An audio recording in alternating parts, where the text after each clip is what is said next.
드리도록 하겠습니다. 현재 경민대 소방안전관리과 이용재 교수가 전화로 연결되어 있습니다. 이용재 교수님 들리시죠? 예, 수고하십니다. 네, 교수님 앞서 저희 방송을 보셨으면 아시겠습니다만 많은 그 피해 주민들이 궁금해하시는 부분들이 밤사이 대피소로 가서 몸을 피했는데 언제쯤 집으로 돌아갈 수 있겠느냐, 그리고 이동하는데 어떤 점들을 주의했으면 좋겠느냐, 이런 부분이었습니다. 일률적으로 다 말씀드릴 수 없다는 것도 저희가 앞에 전해드렸고요. 이런 경우에 이용재 교수님 어떻게 답변을 해주실 수 있겠습니까? 우선은요, 그 지역마다 그 산불의 어떤 진화 상태라든지 여건이 굉장히 다르기 때문에요. 가장 중요한 것은 현장에서 그 관계 공무원이나 이분들의 어떤 안내 멘트라든지요, 어떤 지시라고 그럴까요? 그거에 충실하게 따르시는 것이 가장 효율적인 방법이 되겠습니다. 섣부르게 그냥 대구로 복귀하시거나 이러면 또 다른 위험이 있을 수 있고요. 특히나 산불은 재발화라는 것이 굉장히 가능성이 높습니다. 그래서 너무 조급하게 귀가하시는 것은 좀 금해 주시는 것이 지금 단계에서는 꼭 필요하다라고 생각이 됩니다. 네, 교수님 그 산불이 재발하는 부분도 있지만 또 밤사이 만약에 불이 난 곳이라면은 아침에 갔을 때 이게 약해져서 무너질 수도 있고요. 그런 사고도 또 조심을 해야 되는 부분 아니겠습니까? 그렇습니다. 이게 산불이 나게 되면 산이나 이 경사가 심한데 나무 뿌리가 꽉 잡고 있다가 이것이 화재로 인해서 약해질 수 있습니다. 토양이. 그래서 이 경사지 옆에 거주하시는 분이나 이 경사가 급한 산 밑에 이렇게 계시는 분들은 불이 꺼졌다 하더라도 섣불리 집으로 돌아가시는 것은 아주 조심스럽게 판단해야 될 문제입니다. 산사태 등의 우려도 생각을 해야 되는군요. 그러니까 집뿐만 아니라 주변에 있는 산에서 그 뿌리가 약해져서 내릴 수도 있는 그런 위험도 있고요. 예. 네, 집으로 돌아갔을 때 안전 상태는 어떤 것들을 좀 살펴봐야 될까요? 우선은요, 이게 전 화재에 노출돼 있기 때문에 그 주택 내에 전기적인 문제가 생겼을 가능성이 일단 있으니까요. 조심스럽게 전원을 만약에 끄셨다면 올리셔야 될 거고요. 또 하나가 이제 주변 여건을 좀 살펴보실 필요가 있습니다. 잔불이 남아져 있는지 아니면 조금 전에 말씀드렸다시피 뒤쪽이나 이런 데로 경사가 좀 심한 데가 있다든지 육안으로라도 좀 현장에서 확인을 하시고 의심스러우시면 들어가시는 것을 좀 삼가해 주실 필요가 있습니다. 네, 불을 끄는 게 일단 지금은 가장 중요하지만 이런 부분에 대한 지금 또 계획도 마련이 되어야 될 것 같습니다. 교수님 지금 고성 속초쪽은 오전 중에 지금 주불은 잡혔다고 그러고요. 강릉 동해 쪽은 이제 오늘 내에 진화가 될 것이다. 지금 이런 예상이 나오고 있는데 교수께서는 어떻게 보시나요? 그렇게 보십니까? 긍정적으로 보십니까? 예, 저도 그러기를 간절히 바라고 있고요. 어쨌든 이제 주간이 됐으니까 우리 소방력을 총동원해서 군경 공무원 다 합동으로 하고 있어서 정말 기대 내지는 추측컨대 정오를 지나면 어느 정도 좀 윤곽이 드러나지 않을까라고 조심스럽게 좀 예측을 해보고 있습니다. 네, 자 교수님 진화 작업 앞으로 진행이 될 텐데. 자, 이 같은 산불이 지금 봄철은 계속해서 대기가 건조한 상태이고 바람도 또 더 강하게 불 수 있는 그런 날들이 앞으로도 예상되기 때문에 계속해서 주의를 해야 될 것 같죠? 어떻습니까? 예, 그렇습니다. 특히 이 4월 초에 이번 주말에 그 한식이라는 행사도 있습니다.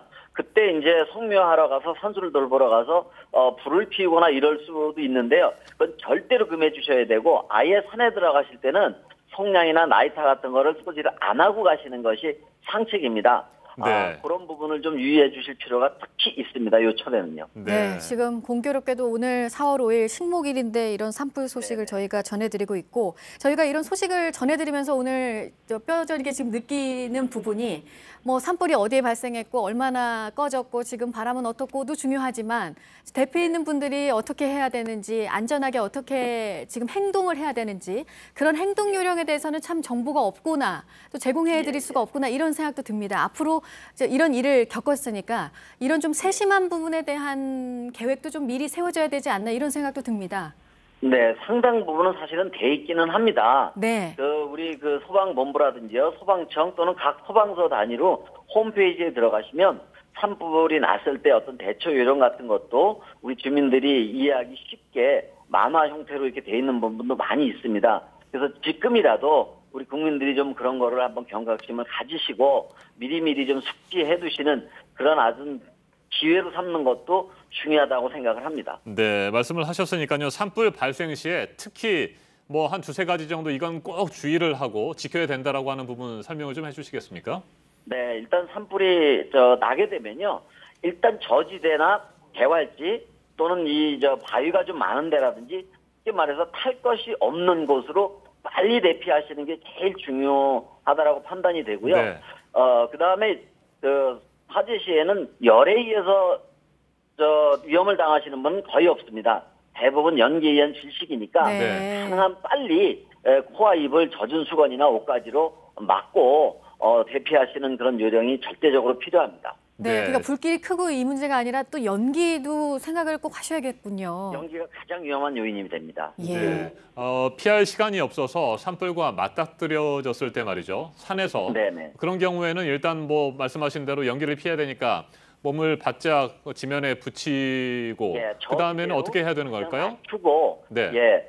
이 개활지나가 아닌 다음에는 산 인근에는 좀 낮은 저지대가 반드시 있습니다. 네. 그런 쪽으로 신속하게 대피하시는 것이 가장 좋은 요령이 되겠습니다. 네, 자 산불 진화율 뭐 60%, 50% 저희가 앞에서도 전해드렸습니다만 오늘 안에 최대한 빨리 산불이 완전 진화돼야 될 텐데요. 교수님이 네네. 보시기에 지금 가장 신경 써서 진화 작업에 집중해야 될 부분은 뭐라고 보십니까? 지금은 두 가지입니다. 일단 날이 밝았고 우리 헬기도 뭐 40, 50대 이상이 총동원돼서 진화를 하고 있고요. 그래서 화재 진압도 중요한 과제고요.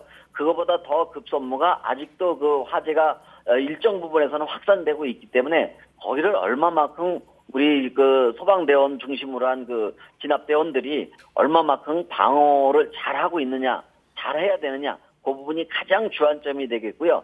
지금 대피한 우리 그 주민들도 시민들도 얼마만큼 우리가 잘 정보를 빠르게 신속하게 전달을 해서 안정을 찾을 수 있게 하는 그런 부분의 노력이 필요한 시점입니다. 네, 교수님 부산 해운대 운봉산의 산불이 말이죠. 사흘 전에 처음 발생했다가 계속 뭐 4차례, 5차례 꺼졌다, 다시 살아났다 반복하고 있는데 지금 또 뭐 진화됐다고 얘기는 나오고 있습니다만 이런 것처럼 남아있던 불씨가 말이죠. 최대 뭐 며칠까지 더 오랫동안 갈 수도 있습니까? 없습니다. 불을 껐다고 해서 안심할 수가 없고요. 특히나 산불은 이 나무 뿌리 같은 부분이 이게 불이 붙으면요. 표면적으로는 꺼져 있는 것 같이 보일지 모르지만 강풍이 불어오게 되면 다시 언제든지 재발화를 해서 또 불을 일으킬 가능성이 충분히 있다라는 것을 반드시 염두에 두어야 합니다. 네. 두어야 되고요. 심한 경우는 일주일 뒤에도 재발화하는 경우까지도 있습니다. 네. 일주일이요. 예. 네. 네, 끝까지 안심하지 않고 긴장감을 늦출 수 없는 그 이유를 지금 설명해 주신 것 같습니다.